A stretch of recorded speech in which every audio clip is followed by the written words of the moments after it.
नमस्ते। आज हम कक्षा 10वीं के हिंदी अ पाठ्यक्रम में सम्मिलित सूर्यकांत त्रिपाठी निराला द्वारा रचित उत्साह और अट नहीं रही है कविता का अध्ययन करेंगे। सूर्यकांत त्रिपाठी निराला छायावाद के प्रमुख हस्ताक्षर हैं। छायावादी एक युग है बच्चों, जैसे हमने पहले भी बताया था। हिंदी साहित्य के इतिहास को 4 भागों में बांटा हुआ है, जिसमें आदिकाल, भक्तिकाल, रीतिकाल और आधुनिक काल है। और इसी प्रकार छायावाद उस आधुनिक काल के अंतर्गत आने वाली एक काव्य धारा है, एक परंपरा है। छायावाद में प्राकृतिक सौंदर्य का वर्णन किया जाता है, एक अलौकिक प्रेम का वर्णन भी इसमें किया जाता है और एक रहस्यवाद सा यहाँ पर हमें दिखाई देता है। तो छायावाद के प्रमुख 4 कवि माने जाते हैं, जिनमें सुमित्रानंदन पंत, सूर्यकांत त्रिपाठी निराला, महादेवी वर्मा और जयशंकर प्रसाद हैं। ये 4 प्रमुख कवि छायावाद के अंतर्गत आते हैं और जिनमें से सूर्यकांत त्रिपाठी निराला जी एक प्रमुख कवि हैं। इन 4 कवियों में से सूर्यकांत त्रिपाठी निराला जी द्वारा रचित अट नहीं रही है कविता का अध्ययन करेंगे, जो हिंदी अ पाठ्यक्रम में सम्मिलित है। और सूर्यकांत त्रिपाठी निराला जी की एक कविता उत्साह को आप पहले पढ़ चुके हैं, उन्हीं की दूसरी कविता हम यहाँ पढ़ेंगे। अट नहीं रही है अर्थात समा नहीं रही है। समाना अर्थात हमारे भीतर, किसी भी वस्तु के भीतर किसी को समाना। यहाँ समाने की बात हो रही है। अगर मान लीजिए अगर हम बहुत अधिक खुश हैं तो हम कितना प्रयास करें, अपने भावों को कितना प्रकट करें, हमें लगता है कि हमसे खुशी संभाले नहीं संभल रही। या बहुत अधिक दुखी हैं तो कितना दुख, उनको प्रकट करने के अलग अलग जो माध्यम हैं, चाहे रोना है, विलाप करना है, अलग अलग माध्यम द्वारा हम उस दुख को कितना भी व्यक्त कर सकते हैं। तो इसी प्रकार यहाँ अट नहीं रही है कविता के माध्यम से कवि ने फागुन के सौंदर्य को दर्शाने का प्रयास किया है। वसंत ऋतु में आप जानते हैं कि वसंत को ऋतुराज कहा जाता है, ऋतुराज वसंत की 6 ऋतुएं जो भारत में मानी जाती हैं, उनमें सर्वप्रमुख वसंत को ऋतुओं का राजा कहते हैं, जिसमें प्रकृति की सुंदरता दर्शनीय होती है, देखने लायक होती है। सभी और नए नए फूल पत्ते खिल रहे होते हैं। पतझड़ में जब जैसे सारे पत्ते झड़ जाते हैं, वसंत ऋतु के आने पर सभी में एक नव जीवन का संचार हो जाता है। और उसी सुंदरता को देखकर कवि कहते हैं कि अट नहीं रही है अर्थात समा नहीं रही है। तो छायावादी कविता अट नहीं रही है फागुन की मादकता को प्रकट करती है, उसके मादकता को, फागुन की मादकता को, उसकी सुंदरता को, उसके जो एक नशीलापन सा है वसंत ऋतु का, एक अलग सी सुखद अनुभूति उससे प्रकट कर रही है। कवि फागुन की सर्वव्यापी सुंदरता को अनेक संदर्भों में देखते हैं। उनका मन प्रसन्न है। यहाँ एक बात और है कि जब मन प्रसन्न होता है तो सभी कुछ अच्छा ही लगता है, सभी जगह हमें खुशी खुशी नजर आती है। और जब हम दुखी होते हैं, हमें किसी खास अच्छी वस्तु को देखकर भी खुशी नहीं हम एहसास नहीं कर पाते खुशी का। तो जैसा हमारा मन होगा वैसी ही हमारी सोच हो जाएगी, है ना, वैसा ही हम सोचने लगेंगे, वैसा ही हमें दिखाई देगा। तो यहाँ पर कवि कहते हैं कि उनका मन प्रसन्न है, इसलिए चारों तरफ सौंदर्य और उल्लास ही नजर आ रहा है। धरती के लिए फागुन की सुंदरता को बांध पाना मुश्किल हो गया है। धरती के लिए बहुत मुश्किल हो गया कि वो फागुन की सुंदरता को बांध सके अर्थात अपने भीतर समा सके, क्योंकि वो इतनी फैल चुकी है, सभी जगह इतनी अधिक सुंदरता है कि उसे समेटना मुश्किल हो गया है पृथ्वी के लिए। इसके रंग, रूप और गंध का जादू सभी के तन मन पर चल गया है। कवि फागुन का मानवीकरण करके, अब यहाँ पर मानवीकरण किया गया है। मानवीकरण क्या होता है? जब जड़ प्रकृति पर मानव जैसी क्रियाओं का आरोप किया जाए कि वो मानव की तरह ही काम कर रही है, मानव माना गया है जहाँ प्रकृति को, उसे वहां पर मानवीकरण अलंकार होता है। तो यहाँ कवि फागुन का मानवीकरण करके कविता को और प्रभावशाली बना देते हैं। फागुन की सुगंध घरों के कोने कोने में पहुंचकर लोगों को मदमाने लगती है। कि खुशबू से लोग आनंदित हो जाते हैं। जो फूल नए नए खिल रहे हैं, नए पत्ते आ रहे हैं, उनकी सुंदर खुशबू, उनकी सुगंध सभी को मदमस्त कर देती है, आनंदित कर देती है। वे कल्पना की ऊंची उड़ानें भरने लगते हैं। जब सारा वातावरण ही अच्छा है, रमणीय है, तो कल्पना भी निश्चित तौर पर आगे बढ़ जाएगी। तो वो कहते हैं कि वे कल्पना की ऊंची उड़ानें भरने लगते हैं और उनका जीवन और भी सुंदर बन जाता है। दूर दूर तक सभी पेड़ों की डालियां और हरे हरे और कहीं लाल पत्तों से भी डोल रही हैं। रंग बिरंगे खुशबू वाले विभिन्न फूलों से अटी डालियां ऐसी लगती हैं मानो उन्होंने अपने गले में मालाएं पहन रखी हैं। आनंद और खुशहाली का प्रतीक बना फागुन का सौंदर्य प्रकृति के कोने कोने में हृदय को प्रभावित कर समा नहीं पा रहा।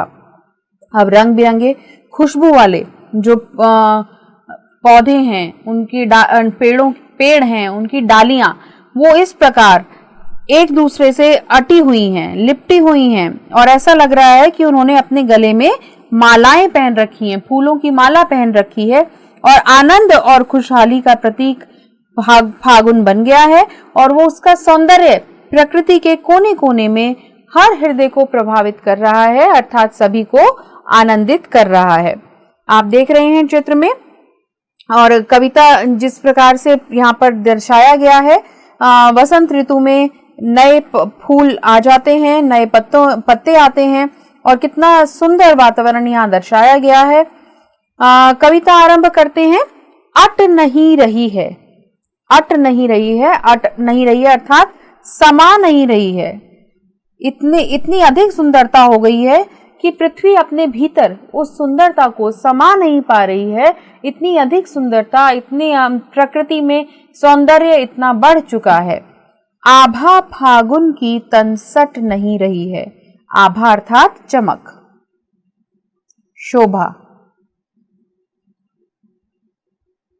तो यहाँ चमकीली जो शोभा है, चमकीली शोभा फागुन की, वो तन में समा नहीं रही। फागुन के तन में, फागुन क्या है, अभी हमने बताया था आपको कि फागुन वसंत ऋतु में आने वाला एक महीना है।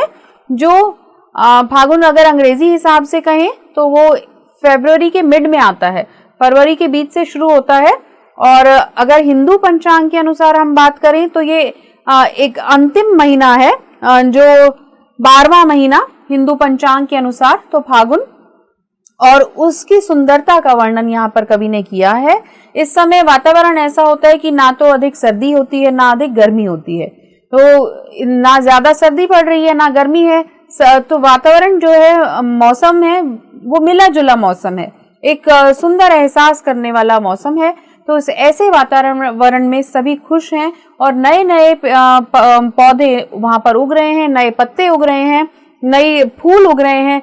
ऐसे सुखद वातावरण में प्रकृति की सुंदरता में चार चांद लग गए हैं और वही सुंदरता पृथ्वी से समेटे नहीं सिमट रही, क्योंकि वो इतनी अधिक हो गई है। हर तरफ प्रकृति ने अपना सौंदर्य फैलाया हुआ है, तो सट नहीं रही है।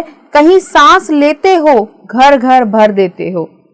अब यहाँ पर कवि कहते हैं कि मानो फागुन सांस लेने पर सभी जगह खुशबू फैला रहा है, घर घर भर रहा है। कहीं सांस लेते हो, किससे संबोधित कर रहे हैं कवि यहाँ पर? फागुन को, कि फागुन के लिए कहा जा रहा है कहीं सांस लेते हो, घर घर भर देते हो।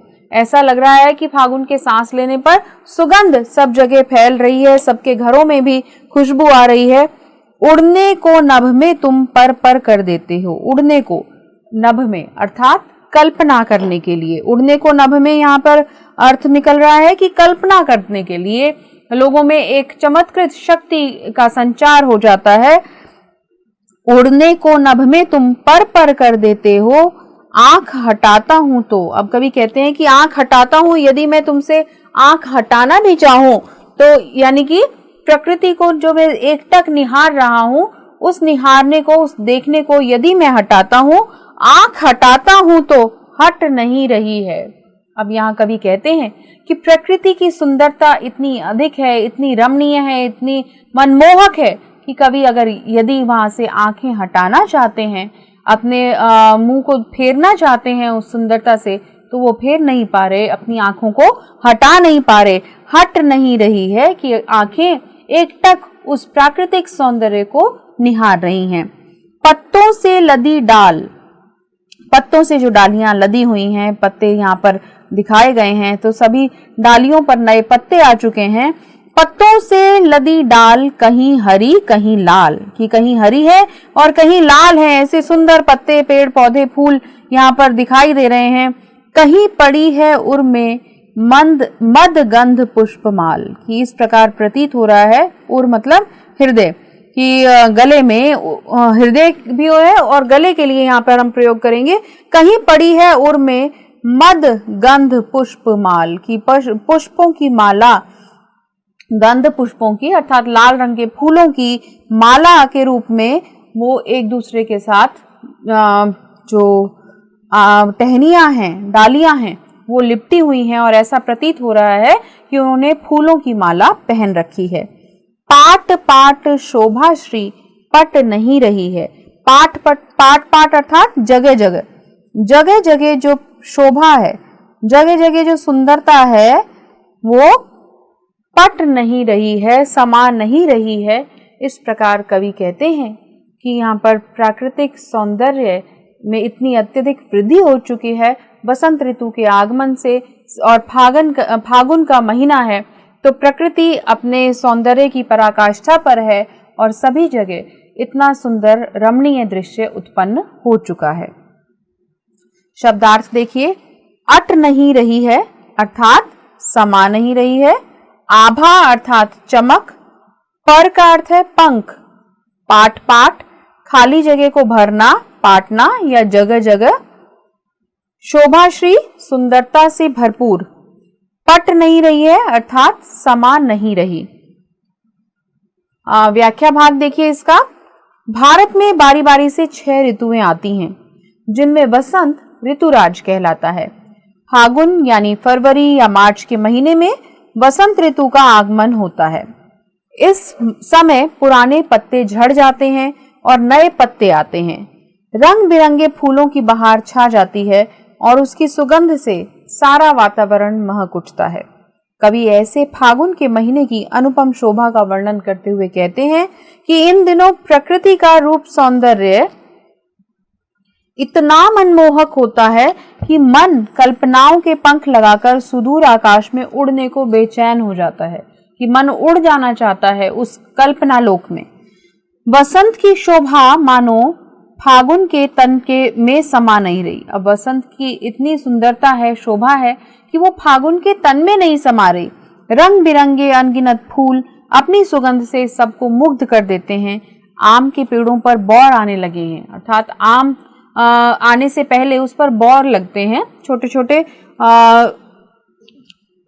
उसमें एक बीज की तरह से आने लगते हैं, नए आ रहे हैं पत्तों के ऊपर, जिससे कि आम बनेगा। तो आम के पेड़ों पर बौर आने लगते हैं और उनकी सुगंध से मस्त होकर कोयल कूकने लगती है।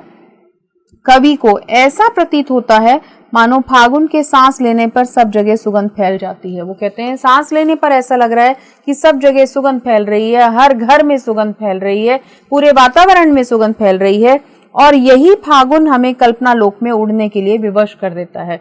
तो ऐसी सुंदरता, ऐसा मनमोहक स्वरूप जब प्रकृति का हो जाता है तो सभी मदमस्त हो जाते हैं और कल्पना लोक में विचरने लगते हैं। चारों ओर प्रकृति का इतना सुंदर रूप दिखाई देता है कि चाह कर भी कोई इस मनमोहक सुंदरता से अपनी आंखें नहीं हटा सकता। कवि स्वयं इस प्राकृतिक सौंदर्य जाल में फंसे हुए हैं। वे अपनी दृष्टि किसी दूसरी ओर फेर नहीं सकते, अर्थात अपनी आंखों को दूसरी ओर नहीं कर सकते, लगातार उसे एक तक प्रकृति को निहारे जा रहे हैं। कवि कह रहे हैं कि इन दिनों बाग बगीचों, वन उपवनों के सभी पेड़ पौधे नए नए पत्तों से लद गए हैं।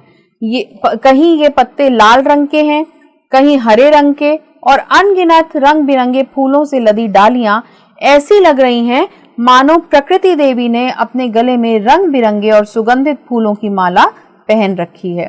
तो ये डालियों पर जो नए नए फूल उगे हुए हैं, ऐसा प्रतीत हो रहा है कि ये गले में, उर में फूलों की माला डाली हुई है, प्रकृति के ही गले में ये माला है। फागुन अपने पूर्ण रूप सौंदर्य के साथ हमारे सामने उपस्थित है, किंतु कवि को ऐसा लगता है कि उसका अनंत अनुपम सौंदर्य मानो समा नहीं रहा। इतनी सुंदरता है, इतना अधिक रमणीय स्थल वहां पर हो चुका है सारी धरती का। तो कवि कहते हैं कि इस सुंदरता का कोई और छोर कवि को दिखाई नहीं दे रहा, और छोर दिखाई नहीं दे रहा, अर्थात कोई अंत नहीं दिखाई दे रहा कि सुंदरता कितनी अधिक है। उस अंतहीन अतुलनीय शोभा को कवि अपलक निहारते रह जाते हैं और बरबस कह उठते हैं कि अरे ओ मत वाले फागुन, तुम्हारी सुंदरता तो अट नहीं रही है, अर्थात समा नहीं रही है। विशेष जानिए इस कविता का। कवि ने सहज बोलचाल की भाषा यानी खड़ी बोली में इस कविता की रचना की है। कविता में चित्रात्मकता का गुण कूट कूट कर भरा हुआ है। जब हम कविता पढ़ते हैं, चित्रात्मकता का गुण क्या है कि जब हम कविता पढ़ रहे हैं तो ऐसा लग रहा है कि एक दृश्य, एक चित्र हमारे सामने, हमारे मन मस्तिष्क पर उभरता है, उसी को चित्रात्मकता का गुण कहा जाता है। ऐसा लगता है कि हमारी आंखों के सामने वसंत की शोभा उपस्थित हो गई है। फागुन की तन में मानवीकरण अलंकार है, क्योंकि फागुन एक महीना है और उसके तन यानी शरीर की बात की जा रही है। जब प्रकृति पर को मानव के समान बताया जाए तो वहां पर मानवीकरण अलंकार होता है। घर घर पर पाठ पाठ में पुनरुक्ति प्रकाश अलंकार है, क्योंकि यहाँ पर शब्दों की आवृत्ति हो रही है। इस कविता में छायावाद का प्रभाव स्पष्ट दिखाई दे रहा है, जो कि प्राकृतिक और अलौकिक प्रेम को दर्शाता है। Now subscribe to Bright Duty course at ₹1 per day only. Download Bright Duty app from Play Store and get the online courses prepared by competent and experienced teachers for different education boards of classes 6 to 10. Bright Duty courses are available for the subjects of Math, Science, Social Science, English and Hindi in English and Hindi medium. Bright Duty follows 3-step approach, that is learning, assessment and exam preparation. In learning, topic-wise video lectures with explanation of concepts and discussion of textbook examples and questions are available with the solutions. In assessment, topic-wise online MCQ test, practice assignments and chapter-wise question bank are available with the solutions. In exam preparation, previous year's question papers, sample papers and model test papers are available with the solutions.